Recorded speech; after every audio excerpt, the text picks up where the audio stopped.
Hello guys, నాకైతే పొద్దున్న లేచే బాధ అయితే తప్పిందనమాట. ఎందుకంటే పిల్లలకు హాలిడేస్ కాబట్టి మేము 4 నుండి లేచి ఇంక పనులన్నీ చేసే అవసరం అయితే లేదు.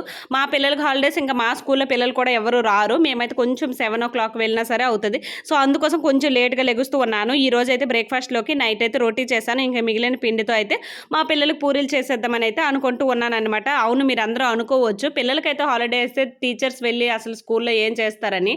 అవునండి, మేమైతే వెళ్తాము. ఎందుకంటే డ్రాప్ అవుట్స్ పిల్లలు ఎవరైనా మధ్యలో ఆగిపోయి చదువు వదిలేసినోళ్ళైతే ఉంటారో, ఈ టైంలో అయితే వాళ్ళ ఇంటికి వెళ్ళి సర్వే చేసి అందరినైతే పిలుచుకొని రావాలనమాట. మీరు కూడా ట్రై చేయండి. మీ పక్కన గానీ, ఇంక మీకు దగ్గరలో గానీ ఎవరైనా పిల్లలు, లేదంటే వాళ్ళ పేరెంట్స్ తెలియక ఇల్లిటరేట్స్ అయ్యి పిల్లలకి మధ్యలో ఆఫ్ చేసి ఉంటే, వాళ్ళకైతే దగ్గరలో ఉన్న స్కూల్‌కి టీచర్స్ కానీ ఎవరికి చెప్పినా సరే వాళ్ళ ఏ ఏజ్ అయితే వాళ్ళుంటారో అదే ఏజ్‌కి తగిన క్లాస్ అయితే వేస్తారు. మినిమమ్ ఈ రోజుల్లో 10థ్ క్లాస్ చదువుకోవడం అయితే కంపల్సరీగా ఉండాలి. ప్రతి ఒక్కళ్ళకి అది చాలా ఇంపార్టెంట్. సో, ఈ విధంగా హెల్ప్ అయితే చేయండి. Thank you.